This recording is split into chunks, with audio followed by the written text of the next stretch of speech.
All right, it's in between. Everyone knows we don't have to worry about the rules anymore. We get to cuss no matter what. There are no more monkey bleeps. But wait, do we have rules in this podcast anymore? Well, that's what I'm saying. Got rid of them. Yeah, that's what I'm saying. You know, there aren't that used to be the rule. We don't worry about that anymore. However, what in between is, we're just going to talk as three friends, what things are going on, what we want to hit on. And we all know Sean loves his F-bombs, so these may be even more prevalent today. We'll at least warn you at that. But with I don't know what you're freaking talking about. Oh, fuck off. You motherfucker. What we'll start with is something we teased during the week, is that when I get up in the mornings, I am like every other human being that has a mobile device. I usually end up checking some email. I look at my calendar, and the next thing I do is I usually go to Facebook because I need to check that for my band and also check for the podcast. And inevitably, in the morning, I get a picture of my friend Richard shirtless, showing off his very chiseled physique. What the fuck, man? Why is it every morning I'm like, shit, I almost feel like I just got out of bed with Richard to an extent. I mean, here he is half naked on my feed. And let me preface this by saying I don't use Facebook and I don't go on Facebook. So I know Richard takes pictures in our bathroom at our house when he's over here because we have nice lighting in there. And I know it because, you know, I've seen the flash going off when I'm sitting outside and he's taking a picture. But what's going on? Well, and let me say this too. It's funny because I've seen almost every one of these pictures, and I know Sean's bathroom. Because I'm looking at Richard's physique, I'm like, I've never noticed it's in your bathroom. So that tells you a bit about, well, wow, look at him. So what the fuck, Richard? Anyway, so hey guys, how are y'all?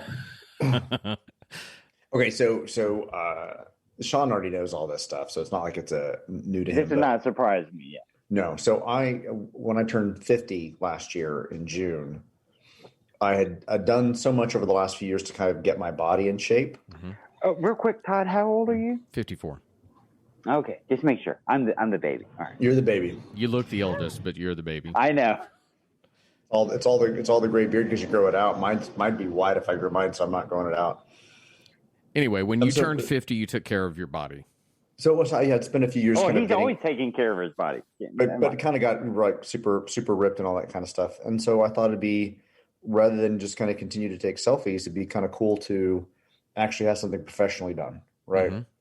Not like a physique series, because I'm not going to go on stage and do a bodybuilding competition, but just something along those lines. Mm-hmm. But COVID happened. So there was nothing going on. So my nutritionist suggested that I go on this gain, and I put 17 pounds on. And muscle, not fat, like Richard. Muscle, and I'm in the Todd and I do.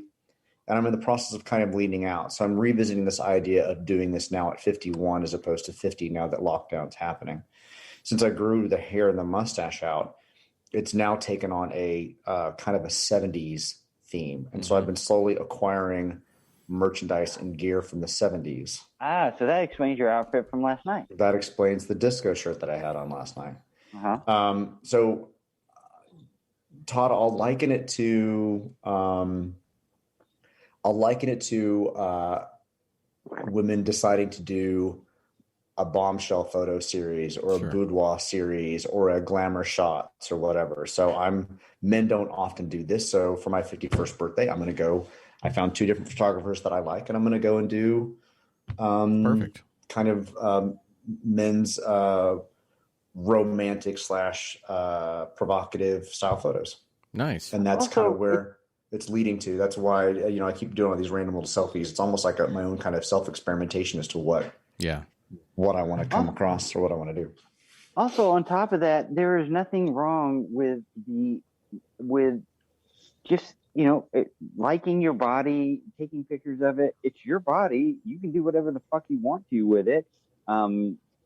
Everybody's naked under their clothes. What does it fucking matter? Well, we're definitely kind of in a selfie area in terms of people doing continual selfies of them here, their restaurants, at the beach, things like that, in their bathroom. And it's just a kind of a way of feeling good about myself that I'm sure everybody else does as well. Well, and at no point, I'm looking forward to it. At no point do I think there's anything wrong with it. Well, no, I wasn't saying that. I'm just saying to the people that are already internally screaming, but you shouldn't put that out on the internet.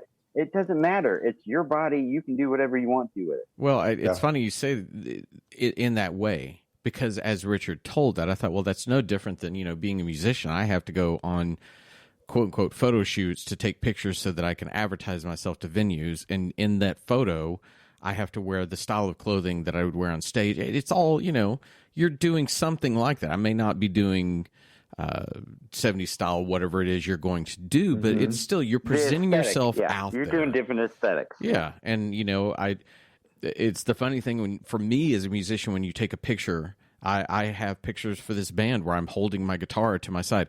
I don't ever fucking walk around a city with a guitar to my side like that.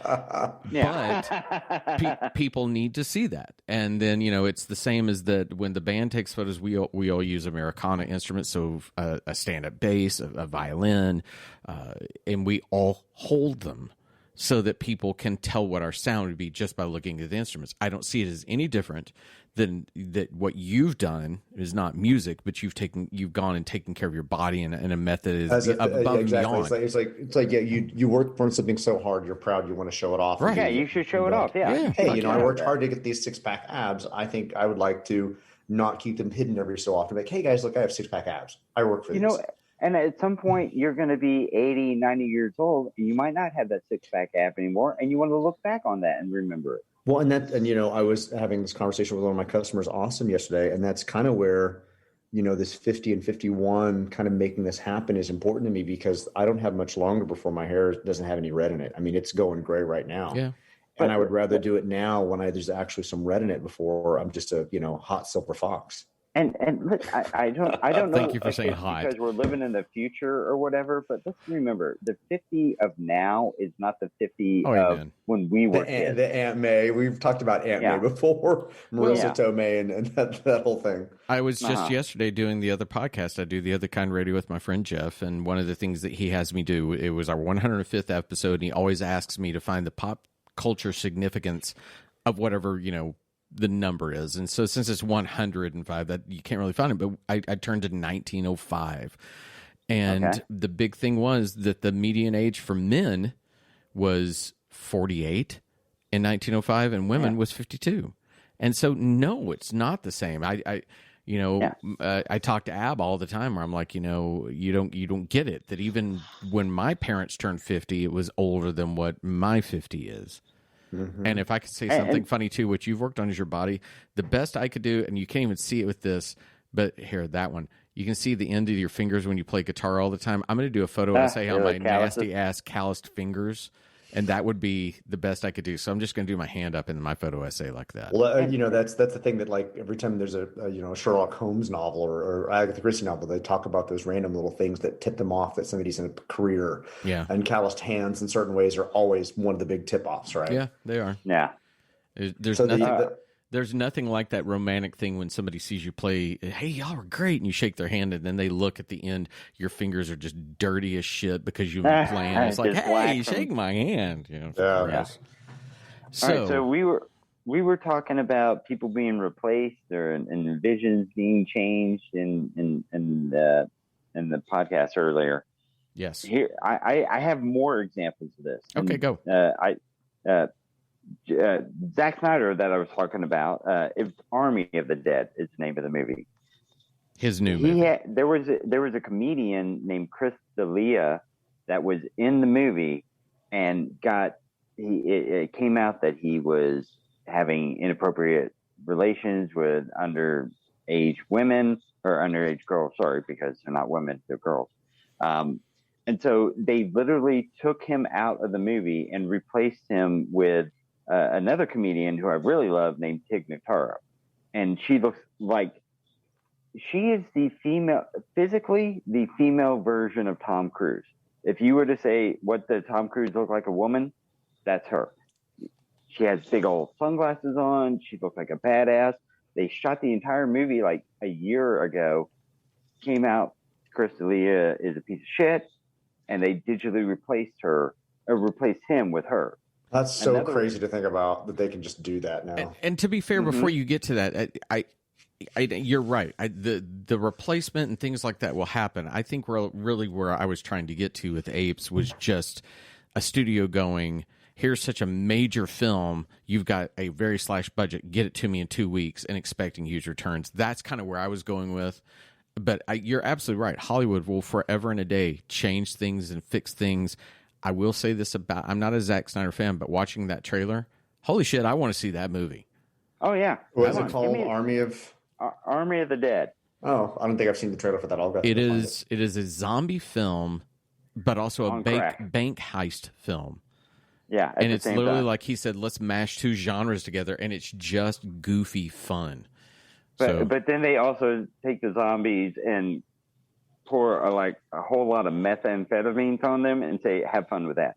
Yeah, it's not just so it looks fun. This came up because Chris pointed to somebody saying about who was it? Crap, what was the line? There was a Twitter web cartoonist that made a comment about just kind of an everyday zombie movie would come out where they're just there, they exist or something like that. And I chimed in. I was a month late, and it's just like this bank heist thing. That was the whole plot behind season 4 of The Variants. Was the zombie apocalypse had happened, and we're just existing in that reality. And it's like, what are you gonna do? No big deal. It's like not the zombies themselves are not the focus of the movie. Yeah. Right. It's the fact that we're existing in this reality, having wacky comic book hijink adventures. Oh, by the way, they're zombies. But isn't that always when you have a high conceit film? Isn't the most interesting thing, or shouldn't the most interesting thing be the people? Right. And the fact that you've simply switched the version of the world illuminates elements of them.